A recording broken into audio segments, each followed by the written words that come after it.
All right, ladies and gentlemen, we are kicking off the third match of the day with some Chucky gameplay on Dead Dog Saloon. Starting off with the killer for Void. Definitely our underdogs coming into this set, picking the killer that goes under the pallets, and he's going to be looking for some survivors in the town real quick.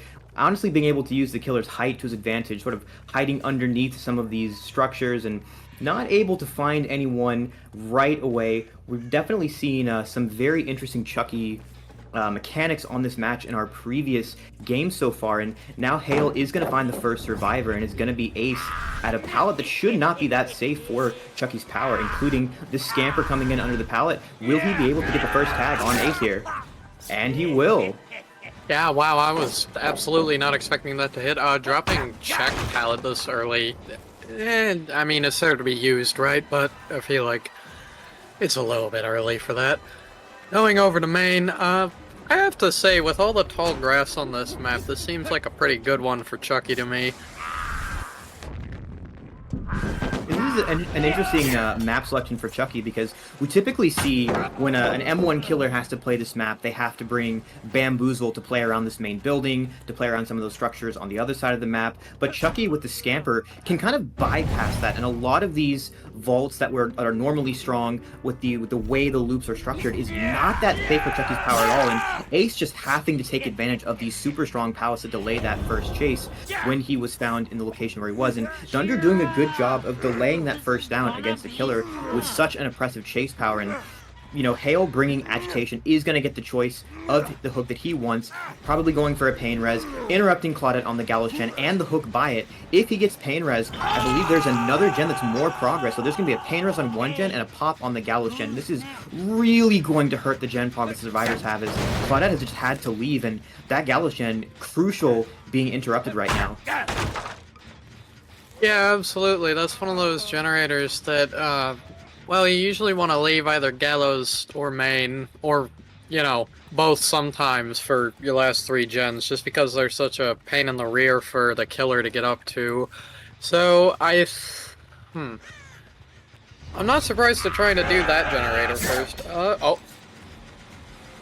That is a good dodge, and it does appear from this point of view, we have two gens popping in sync, and that's not counting the progress that we had on the Gallus earlier. But I want to take note, we normally see a pretty good 3-gen in this area of the map, but there is not one this time. You do have Gallows, you do have one further in the back here, but there isn't another one that's close by, so Dunder getting a little bit mind game by just Chucky being so hard to see around loops, how short that killer is. But Dunder has DS, so this is possibly a bait actually on that, as he will get some distance away, but he is just content to stay at this loop and see if he can outplay the Chucky power. No, he cannot. And that's going to be possibly another pickup, but Hale is going to scout the area to see if there's a teammate waiting around for a pallet save. You can never be too sure. If it appears a survivor is dying on a pallet, it might actually just be baiting for a teammate. So Hale has to be quite a bit careful here, as there is a Lori nearby. She has been found out, and there will be a Pallet Sun reacting to the Chucky dash in time, but perhaps he's content now to pick up Ace, thinking that Lori will not come back. Yeah, back to that loop that Ace was running, the mat, that does not seem very safe when you're playing Survivor against Chucky, I have to admit. Just like rock loops like that, ugh. Yeah, there are not really that many loops that are actually safe against Chucky as long as he has his scamper up. It's really unfortunate, and that's why you have to really take advantage of the better pallets that you have, at least to like interrupt him when he has the dash, because if the pallet's still up, you can try to play around it. But once the pallet's dropped, he can just scamper under it, and there's not a whole lot you can do if the Chucky player has the mechanics to execute it. So we will have a third generator popping, and we hear so much progress on this Galatian as well. Hale not really in a spot to actually contest that. He's trying to secure this basement hook onto Dunder, wanting to get that first survivor out of the game, but he is losing so much for it in way of generators, as Lori is getting chased off of this gen, and now the unhook will come in for Ace. He had DS before. We don't know if he has any other anti-tunnel. And how much time can this buy for the survivors of Aeternum? If Ace is able to at least delay his death until he gets to a better spot, that can buy time for Gallows. This could be a huge play for the survivors of Aeternum. Yeah, but that's Ace down again, and that already getting one survivor out, although there have been 3 generators completed, so Not the worst trade in the world, certainly, but yeah, that was a pretty crucial DS, but there just wasn't much for Ace to run to in that part of the map. Especially against a Chucky, when he can just curve around barrels like that, right? Yeah, this is now also going to be the exchange that we saw, right? We have our first survivor dead, but we've lost 4 gens for it, and the survivors have crucially broken up the generators on the map. There is one generator that is very far away from the other 2 that are available, and Chucky is a 110 killer. It's not easy for him to patrol gens that are this far apart. Now, I do believe, correct me if I'm wrong, that this yellow add-on does actually reduce the cooldown if you are using your slice and dice as a mobility tool, right? You can dash from one place to another and get your power back faster. I believe that's what that does, but we're not really seeing Hale take advantage of that if that is the case. Yeah, I don't really know the values for that add-on, I have to admit, but, well, like you said, this is quite a rough 3-gen to be in, really, as almost any killer, but especially a 110 killer, because, you know, 2 gens in one corner of the map, and then all the way on the opposite corner of the map, there's one other that he has to also take care of, which is... ugh. We do have now a full reset on the injured survivor, a chase coming in, onto Spitz at the main building. He does get tagged M1 on the window, not quite able to vault it in time. We'll see how much time he can buy on the main building here. This wall has not been broken. Chucky's power is back on cooldown. We did see Spitz just a couple seconds ago dodge out on a Chucky dash, just a little bit out of range, so this is just not a safe place if you cannot get to the window, but Spitz does get the drop down. That will be enough to get him the fast vault. Hale going for the vault into Scamper. It does not quite connect. Spitz able to get around the other side of this sort of porch fence here, and now he's going to be able to make it to this front wagon pallet in front of main, which is still, again, not super safe against Chucky, but he's able to take chase to a part of the map where there's still a lot of resources left. Some of these breakable walls, if you want to break his killer, still have the pallets are still there.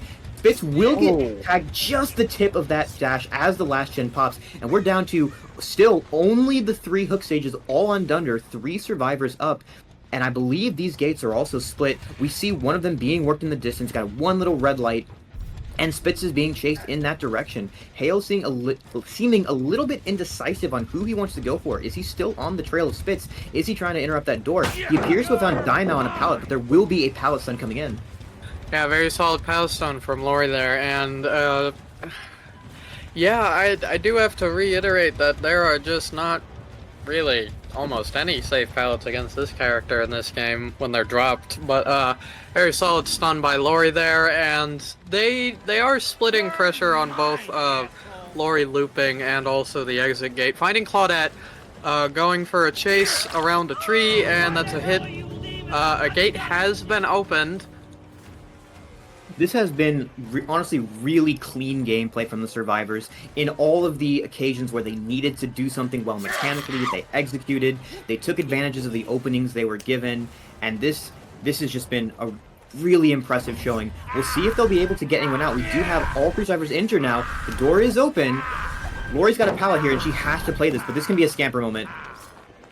This should be a down to Lori.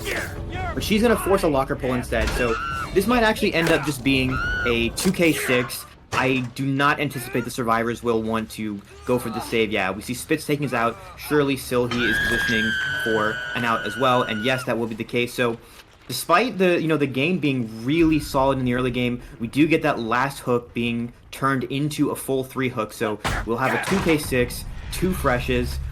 Definitely seeing what the strengths and weaknesses of Chucky can be here, and we will be returning shortly after this to see how the killer for Aeternum can match up against this performance from Hale.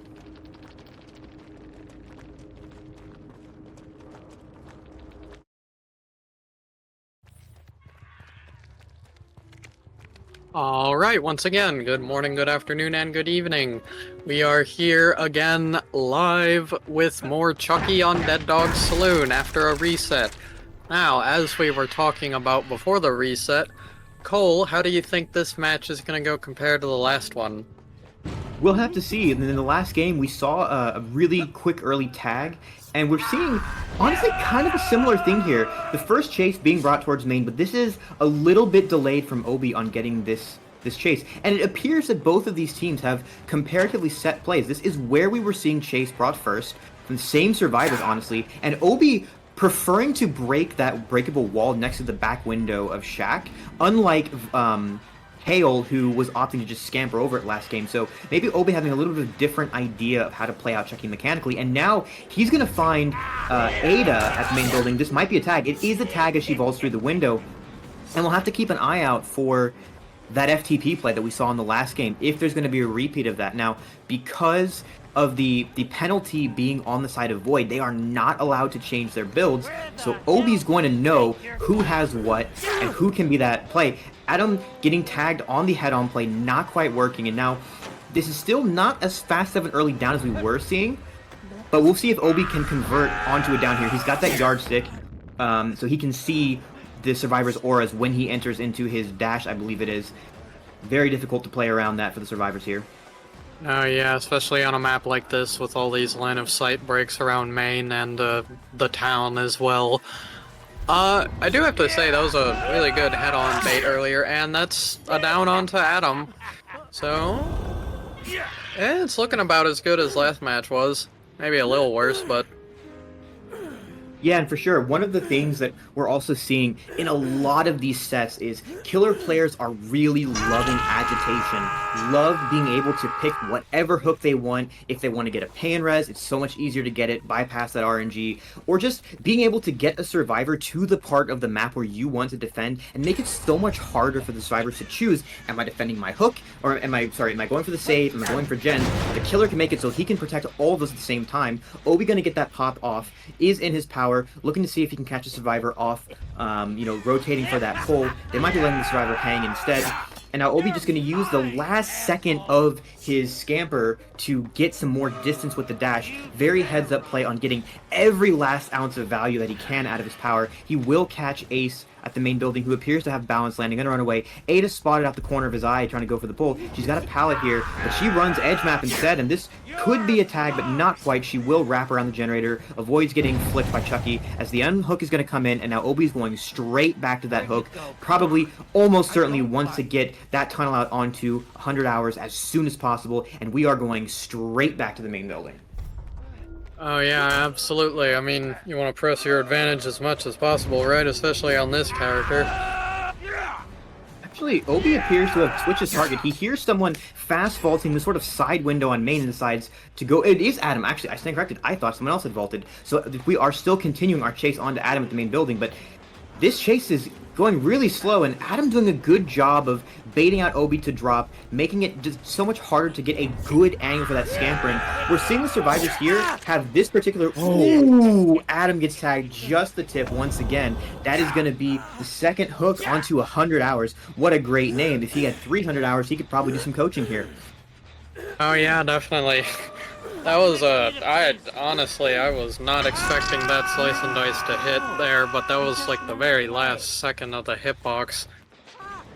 It's very likely like a Freddy scenario where it looks like it shouldn't hit you because the character model is so small, but, you know, in real terms, the actual hitbox is the same as what you would otherwise see, and Ada getting tagged, you know, pushes her away from the gens, and crucially where we see 100 hours being hooked, we've got a generator right on top of him, we've got another one in the street right next to him, and another one that's a little bit further away in the town. There is some more safety there, but it would still be so difficult to actually see Chucky's approach because you just can't see him, even through all of the walls, but even the bushes. His hair almost blends in with some of the grass on this map. Yeah, definitely. Like I was saying last match, Chucky can just kind of hide in the tall grass on this map sometimes. It does seem like an advantage for him on this. Oh, Clown Fiesta going on here. That's 3 teammates there. Yeah, the survivors do send 2 people to go for that save. I guess they kind of have to. Obii was distracted by, I believe, Ace coming from one angle, or Ada rather, and then Nia sneaks in to get the save. She does take a tag for it, and now a down, dropping that pallet. The FTP coming in to protect Adam some more, but this will be the pickup. Obii's going to get another pain res off of this, and with agitation, she's going straight back on the hook where Adam was previously. And we'll see, is Obii going to be content to hover this hook again? Is he going to be looking for that Adam to confirm that tunnel out? Is he going to be looking for the Ada, who's going to be broken for a little bit more? I do believe we see the Adam on the main building. Obii breaking another breakable wall. He is going upstairs. There is almost certainly going to be a chase on Adam, and we're going to have a repeat of all the chases that we've seen in the main building, and Adam's going to have to last here as the pop goes to Weasel, interrupting that main building generator. Obii can just hover here and see what the survivors are doing. They cannot get to that hook without him seeing them, and we have one more generator being completed off in the Gala side of the map, but crucially, Obii sitting on the main building generator can see a generator in the street, he can see anyone approaching the hook, and by proxy, he can see anyone going for that gen. This is exactly the information he needs, and he is not going to commit until just now. We will see Ace going into the street, positioning for a pull, drops the pallet, does not get hit, but now Obii's coming back to this unhook, as it is the Adam who does unhook Nia. They are both very vulnerable in their own ways. Nia, using her base kit BT to buy some time, does get her sprint burst as well, gets some distance, but Chucky's dash is going to give him a much easier time as she flicks around it, but kind of runs into a wall, not quite going to get hit, but this is not a safe pallet at all with Scampers up. I think she had to vault that right then. This is going to hurt. Yeah, that's Nia going down. Yeah, that slice and dice was ambitious, but I would have lost my mind if that hit, I have to admit.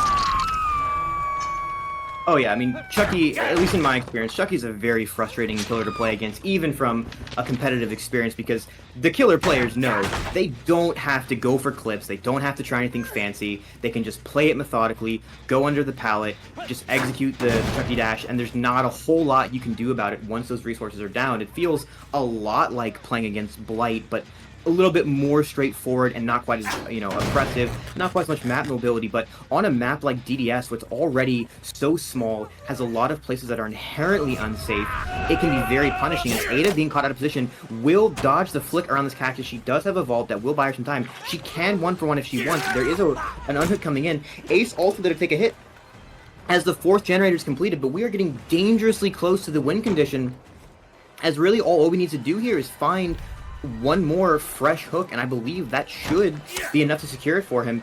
Ace doing a good job making the killer whiff on this window vault, but not a whole lot he has to work with. Yeah, no, I mean, they've definitely spent most of the pallets in this part of the map by now, and Ace is taking him through town on a little shopping trip, of course. There is water tower still. That pallet is a reasonably good one. The loop, I don't think this loop is as good for a scamper hit, depending on how you run it. I might be mistaken on that. We do have a reset coming in onto Ada, as now the scamper's coming in. Will Obii be able to get this hit? He reads the 50-50, doesn't even go for the scamper, goes for the M1, that is a down onto Ace. This will be a hook onto Ace, and I believe it is Ace's first hook. I believe it is as well. Yes, it is. Okay.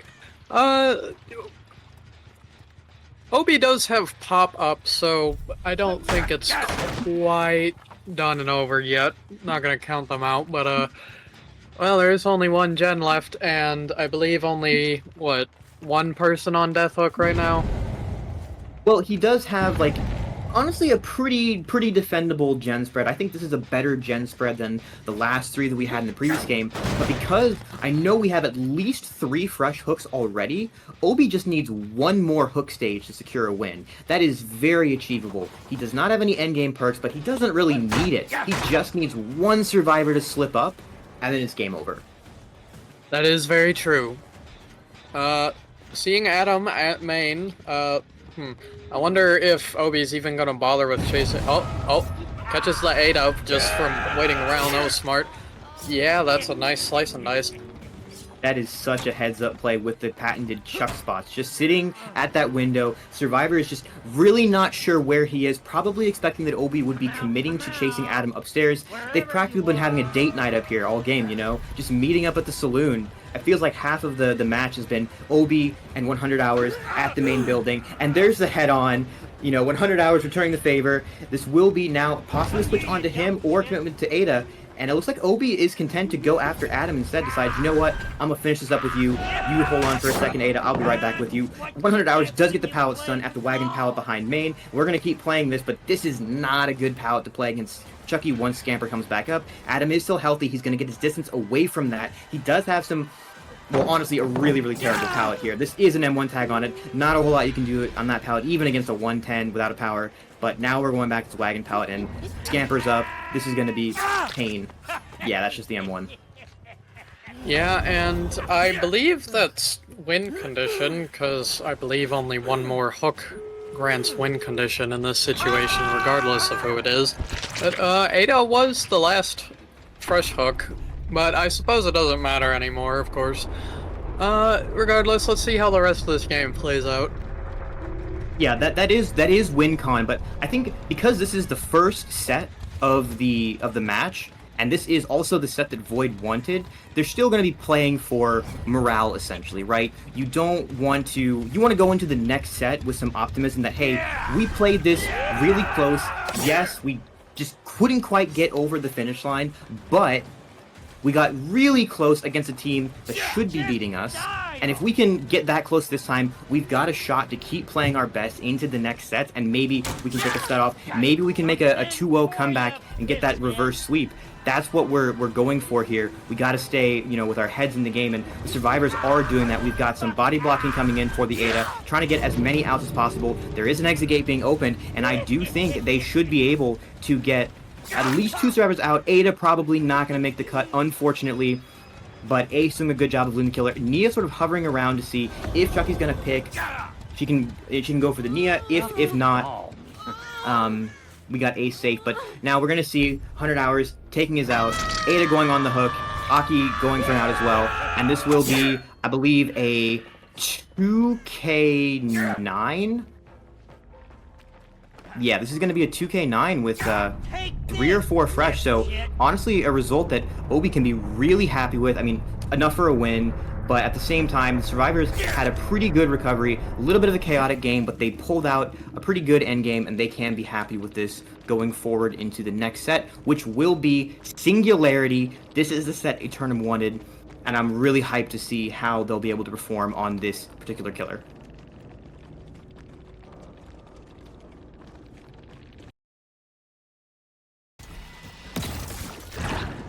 Alright, folks, we are loading back into Aeternum versus Void. We've got Obii already starting his first chase onto Seth. We got some Singularity, already got him slipstreamed, already got a teleport.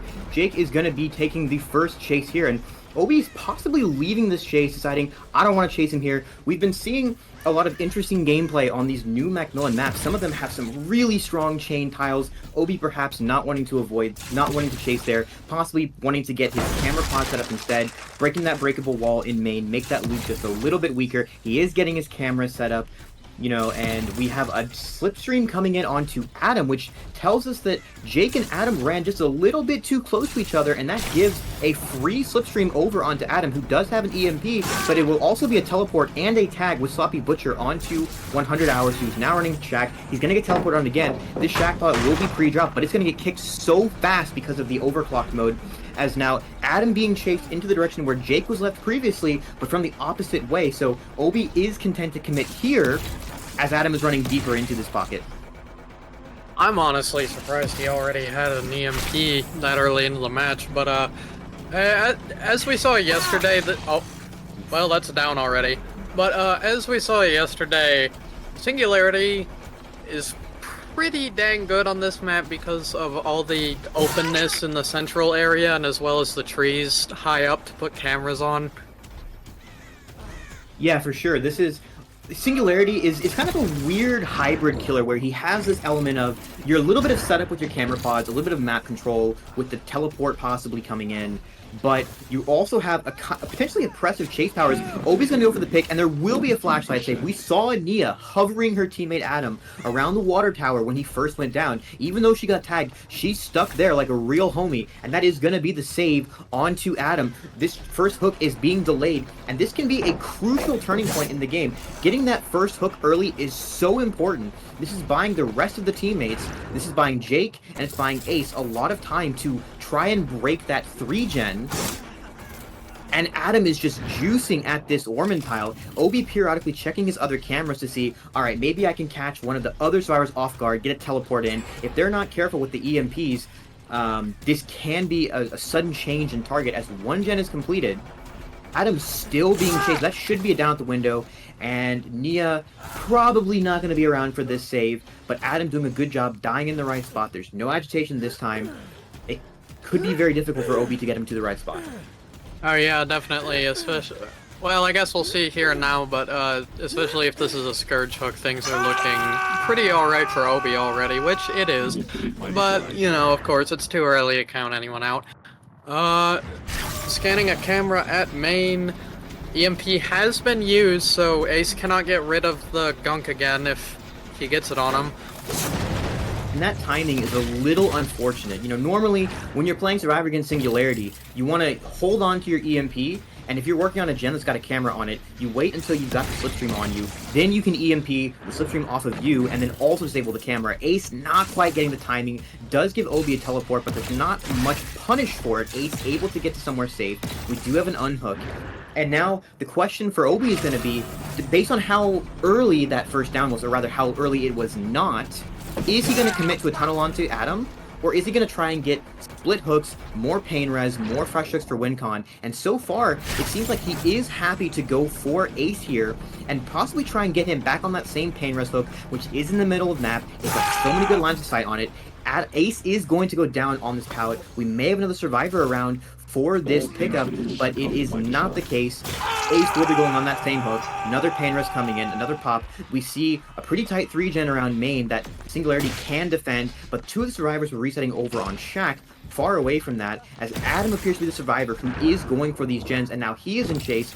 Singularity doing a good job of hiding these cameras in the tree branches. It's difficult to see those pods, and that is something Singularity players in chat should keep note of. If you are ever playing this killer and you have the opportunity, try to obscure your cameras there. It makes it so much harder for the survivors to know when you're going to be tagged. Yeah, totally, and I do have to say, I do really like these add-ons just making Overclocked way better than it already is, and it's already quite good, but Pop's gonna run out, and that was, I mean, that was a whiff on the pallet, but still got the hit on Adam, teleporting with Overclock mode. I'm not sure Adam can do very much here yeah. Unfortunate timing. This will be Adam's second hook, and yeah, that was a bit of a DBD moment. Obii reads Adam slow vaulting into him, swings, but for some reason the game decides, you know what, you actually hit the pallet instead. It doesn't matter. He gets the tag on the return trip, and that will be a second gen being popped, but Nia will take a hit for it. There is Sloppy Butcher, and he's got a camera position. Will tag Ace instead. And we're seeing Obii able to make some of these split-second decisions with his chases and with cameras placement to sort of split pressure, while also going for the survivors he needs to in chase mechanically. Is now this might be a second hook onto Adam. Actually, no, this would be a third hook onto Adam. He is on death hook. He did get FTP'd, and Obii decides, you know what? I'm confident that I can get you down, get you out of the game before the rest of your team does much. So this chase will continue. But Adam kind of running further into where those gens are. He will not get tagged by the camera pod here. Doing a good job of bringing the angle, but now that will be the slipstream onto Adam. He doesn't have a whole lot of places to go, but he is still healthy. This is a bit of a dead zone. He's got a 4-lane to play, and I don't think there's a pallet anymore. This was used previously. He will take his speed boost over into the main building. There is not a pallet there, but there is an Ace ready to take a body block for him, as this pallet is pre-dropped, instantly kicked with the overclock mode. Adam is kind of running into a gen, but Obie's going to ignore that. He wants to get this down as soon as possible. Yeah, definitely, and that's also the firecracker gone as well. That looks like, yeah, that's a down on 100 hours. This could be very bad. Ace does have an EMP in hand, but that's not going to do very much right this second, and I believe that is Adam dead. Yep. It is Adam dead, but crucially, what the survivors have done this time that Adam was being sort of loosely tunneled was, look at these gens. They are so far apart from each other. The Singularity is entirely dependent on his cameras, on his slipstream, to get from one of these gens to the other. So the EMPs will allow survivors to really split their pressure and play around Obii. Now they have to be careful. Two of them are still injured. No one is slipstreamed, but they have to get this reset in, and Obii, if he finds this reset, which he knows is happening now as that first survivor is showing up healed, he saw someone at the corner of Shack, Obi's going to be able to sniff out where they are. Actually, he's not actually going over there, so they will be getting this reset. They should be going for EMPs, and if they play this slowly, if they play it methodically, no matter how boring I'm sure a lot of us find playing out that in-game against Singularity, they should be able to get some outs here. I'm confident they can get 2 outs. Oh yeah, definitely. I mean, especially with this build, when you have corrupt and 2 regression perks, it's not as strong at endgame as you could be, of course, but I mean, Singularity is just kind of strong in endgame in general. And yeah, like you said, unlike yesterday's Singularity set, this is... The 3-gen is far more spread out and actually manageable for the survivors. And now this is the point in the game where Ace is calming. Hey, I got tagged with Slipstream, he's teleporting to me, now is your opportunity to work the other gens. Ace will get tagged, but this teleport allows him to get over the pallet. Obii does get the jump over the pallet. Ace takes his balance landing on the hill, pre-drops another pallet. Overclock mode expires in the middle of the pallet kick, I think, so that will be a little bit of a slower kick. Ace kind of being chased into the direction Nia is, and I'm not sure if that was a bit accidental or a deliberate decision to change who's being aggro, but now the chase is onto Jake. He has Shack, he baits the window, Obii does not swing forward, will swing now, will get the tag, and with 2 insiders being injured again, and the health insider being slipstreamed, this is Obii getting a lot of value in a short period of time as far as being able to pressure multiple survivors at once. And it remains to be seen how much gen progress they actually have. Obii switching to his cams to try and catch survivors off guard as they rotate to maybe get reset. Ace being spotted, is being tagged, he has an EMP, he will be able to cleanse himself and break that camera. Possibly seeing a reset in main, but Obii is on the way. Yeah, definitely, and, well... Oh, I forgot what I was gonna say, silly me. No problem. So Obii has sussed out there is definitely someone here. We see their scratch marks, we see their blood. We couldn't quite hear them, at least I couldn't, but Obii switching immediately. It's a random slipstream tag onto Nia. She's just minding her business, doing motors, and she finds she's got a pod on her, and now there's a Singularity teleporting on her. Well, okay, that gen has got high progress, and 200 survivors, they might make the call to bum rush that gen to try and get it knocked out and finally get that last gen pop, as Nia is the last person Obii wants to chase, but he's almost certainly going to tag her and leave. Yeah, he definitely. will not leave. Oh. Wait. Apparently not. That was quite a good lunge from Obii there, I do have to say, but, even if they have EMPs at this point in the game, it's still rough because Singularity can defend 3 generators from basically anywhere unless if there's more than 1 camera or he replaces a destroyed camera. Not disabled camera, not destroyed. Yeah, what we're seeing from Obii, he's doing a good job. He'll get into chasing the survivor, maybe get his tag, get his slipstream, and then he'll zone them to a corner of the map. He'll pop into his cameras for a split second to get a slipstream tag on someone else and threaten them. Because the survivor that he's currently chasing can't get anywhere, and their resources are slowly being depleted, and they have to find an EMP, and they have a 24-second heal. But meanwhile, their teammates, who would normally be able to pound out generators, are not able to do that because any moment he could be going back into his camps and teleporting onto them, like we see happen to Nia here. There's kind of a no-win scenario for them, despite how good of a job they did at splitting gen pressure. We've got Ace slugged and slipstream. We've got Nia soon to be slugged. She is also slipstreamed. And now Jake is the only survivor standing, and I don't believe he's had time to get the pickup onto Aki. Certainly not onto Happens, as Obii will now go ahead and pick up the Nia, get her on a hook. That is a pain res, and that will get some good value on the gen that she was working. It is not a pain residence, actually, but he does have pop. He knows which gen has progress, and he can look to find where that reset is happening. He knows where he slugged Ace. He can possibly try to interrupt that, and they cannot go for this pull while both survivors are injured.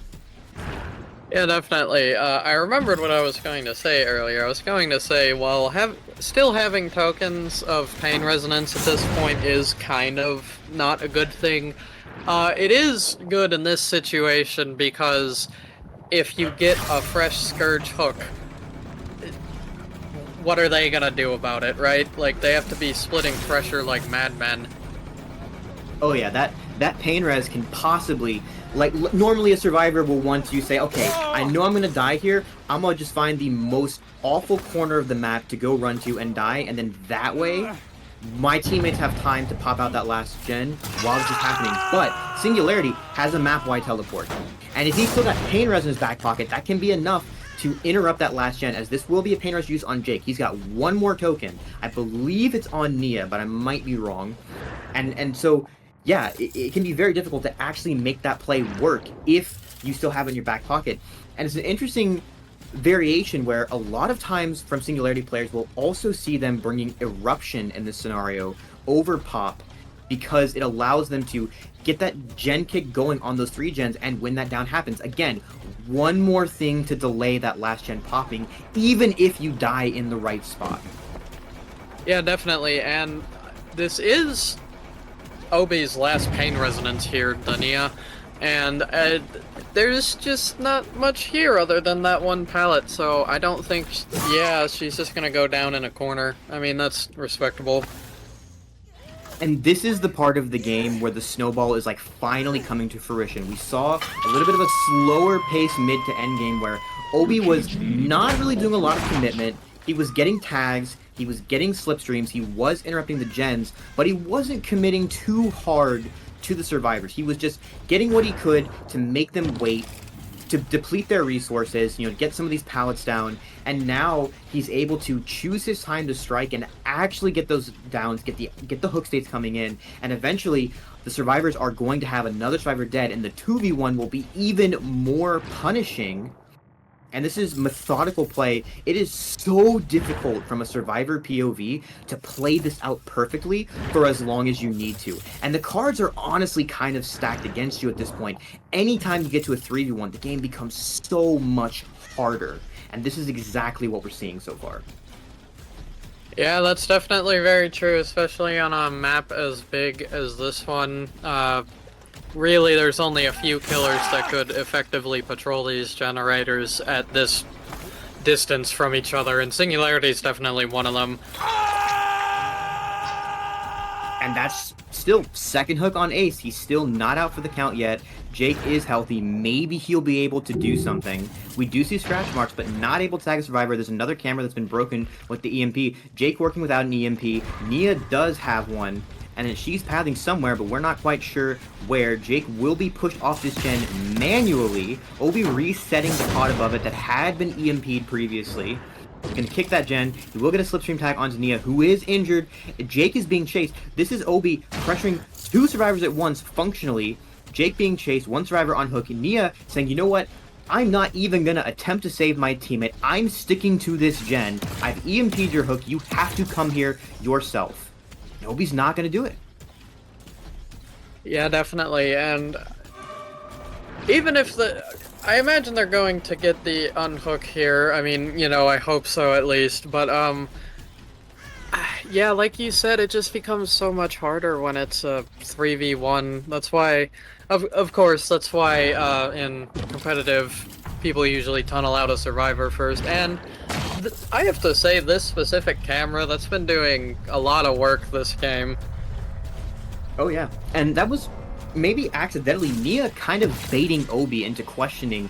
We saw her step away from this gen she's been trying so hard to get, and we saw Obii then move over to hold this line of sight, like the choke point from where Nia was to where she might wrap around to go for the unhook, and he second-guessed himself to make sure that person did die on hook, and then Nia has said, you know what, actually I'm just going to get back on that gen, and she was able to get some more progress on it, EMP the camera just in time so he couldn't teleport, but still, Obii is not letting these gens go. This gen was so close once upon a time, and now it's maybe 30% at most, as he's looking to see if he can find Nia around this corner of the map. We do see her blood. We know she's here somewhere, probably stealthing edge map. More blood. We hear her. This will be Nia being down. Yeah, I was going to say, well, one of these survivors needs to take Obii on the chase of a lifetime, but that doesn't really apply anymore, does it? Yeah, Obii does have the branch cam also. The first camera that he checked was where Jake was, and even though he couldn't get the slipstream tag, that was the information he needed. Now that Nia is slugged, he has all the time in the world to try and find Seth. A bleed out does not matter. We have all fresh hooks. Yeah, well, he does. Oh, I honestly was not expecting that teleport to happen. I mean, I knew I could see him in the camera, but I didn't think it was gonna register. That's a very nice shot, and now this is just a matter of time before Obii will go down. Seth will go down. Aki has so much time left on the bleed out that you cannot hope to run a Singularity for this long on this map with basically no resources left. All Seth can do is run back to this corner of the map. There is nothing here for him but a 4-lane window. He just breathes for it, but he will still get hit anyway.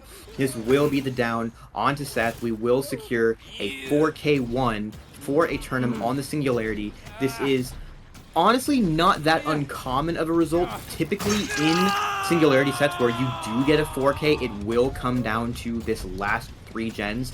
If the survivors are, not making any horrific mistakes, or you might see like a 4K2 maybe, but again, this is a set that you can feasibly see outs in. There is hope for Void to try and top this result in their next game, but Aeternum is the one who wanted this set. Presumably they're really comfortable playing it, and we saw some really, really clean survivor play from this team in the Chucky set, and I'm expecting they will be able to pull that off in the next one, although it is significantly more difficult to play against Singularity from a macro perspective. So we'll see if Aeternum survivors will be able to hold up the same that we saw in Void. They are one of the best teams in the world, so we will be looking forward to that moving into our next game of this set after a short break.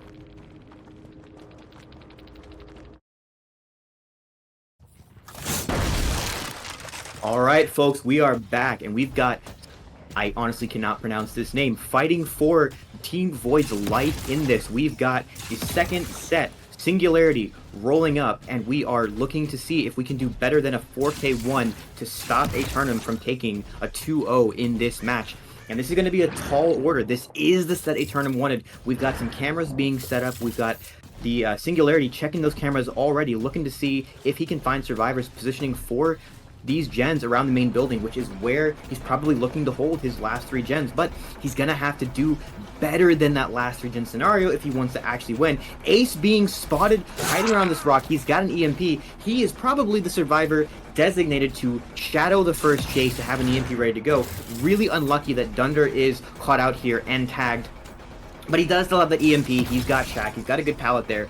And the Singularity is going to be setting up some cameras around it to try and get a teleport onto Ace, who will be able to cleanse himself if need be, but he's not even slipstreamed yet. Now he is, and we'll see if he will decide to pop his EMP. Now, Ada is here for a body block, and possibly she also has an EMP.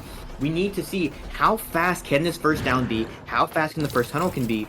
Singularity using his camera to get some more slipstream tags onto other survivors as the EMP comes in, cleanses the slipstream from these survivors, disables his camera, so he's going to have to set those cameras up again as another gen is already popped. That was almost certainly doubled. There's no shot that was one person working on that gen. Shaq pallet will be dropped, insta-kick with the overclock mode into a super fast vault on that with the overclock mode again.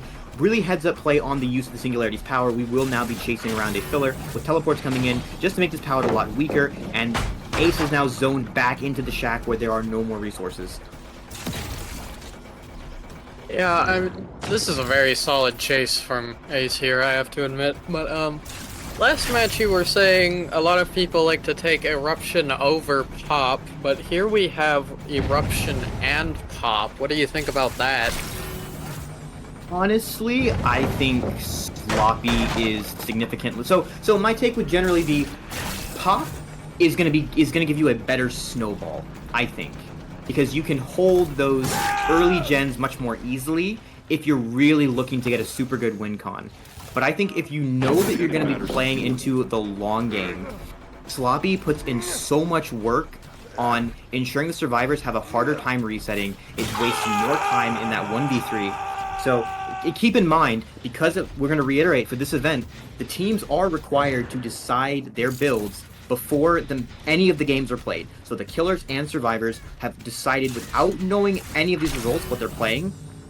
So this is a decision from the teams on how they think these games are going to go, what kind of build they think will help them with what outcome they expect. So it's entirely possible that the Singularity here is either confident that he can secure a snowball, or maybe he suspects that he will need to based on what kind of performance he expects from the respective survivor teams, as we already have a second gen popping, and we're not very close to getting any survivor tunneled out. We were seeing in the previous game a brief decision to split pressure, go for a second survivor, get another pain res, not immediately tunnel survivor out, and this is kind of happening here. We've got some slipstreams, we've got some injures, but we don't appear to be getting as close to these downs as we would like to see from the Singularity. Ada gets fastballed. She is playing this chase so well mechanically. I believe Fitz is one of these survivors that is such a painful person to chase, as I immediately cast her cursor.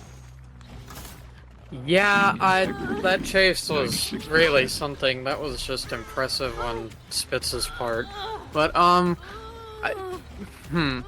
do have to agree that I think Sloppy would be better than Eruption in this instance. But the issue I'm seeing here is that they're not really getting much time to be kicking generators when they have Pop and Eruption. That's not good. I mean, I do think the Eruption mainly for that 1v3 endgame, but Pop, yes, it's a gen kick perk, but it functions a little bit differently in the sense that you're going to want to be using your Pop to protect specific gens. You want to make sure that you can hold a good gen spread, because it's one of the things that Singularity is so good at doing. And if you are able to have that Pop available, you can make sure that the gens you're holding, or that you want to hold, stay up, and the survivors have to work different gens. So this could be what we're going for, but you can't get that Pop if you're not getting these downs. And now Singularity opting to go for the Ada again. Ada was doing such a good job in the previous chase. This could be very very painful. Ada is doing such a good job of delaying her downs. Goes for the window tech again, does not work, but this will be another gen popping, and we have to see, are the survivors doing a good job of splitting the gens they need to? And it looks like they got an a 4th gen popping. That 4th gen popping before this survivor is dead is huge. This allows the survivors so much leeway to do whatever they want because there's an extra body in the game. They can have 2 survivors working that last gen they need to pop, while another person is just positioned for that pull. And you just do not have enough resources as a killer to cover all that at once. And we see, torn between where he needs to be. Fortunately, at least 3 survivors still injured. Ada does get unhooked. If he can zone her to the part of the map that has nothing left, maybe he can get that fast down, but she does have enough distance to get to where she needs to be. And 3 survivors up, they can be working gens. We were not seeing the Pop go in. We're not seeing the Eruption go in, as you pointed out. And Ada's already been pain rezzed. There's no regression for the Singularity unless he can down her immediately and then also teleport practically to where he needs to go, because he's in this corner of the map, and the EMP will deny the teleport onto Ada and cleanser of her slipstream. This will make it so much harder for this down to come in, and Singularity's a little bit lost. I don't think he knows where Ada is right now. I mean, if I'm being honest, I don't know either, but yeah, this is even better of a anti-3 gen than last match, and that was pretty dang good. But like you said, it does give them a very large amount of leeway that they finish 4 gens before even one survivor is dead. But especially after all the sets I've seen of Singularity the past couple of days, I'm not gonna count this Singularity out just yet. Well, now no. With that last gen popping, and 4 survivors still on the map. Yes, they're injured. You'd have to have an insane snowball, but there's still 2 survivors healthy to take hits. And we asked this question in the last game. We know these survivors have good mechanics. We were not sure, would they be able to play against Singularity from a macro perspective, and they answered this question resoundingly. Yes, we can. They were playing the gens. They had such good gen pressure, they had such good gen splits, and they were doing an excellent job of covering for each other. They were there for EMPs, they were there for body blocks. They showed exactly why Aeternum is one of the best teams in the world, and this will be a 4-out, a 0K3 for a very decisive 2-0 over Void.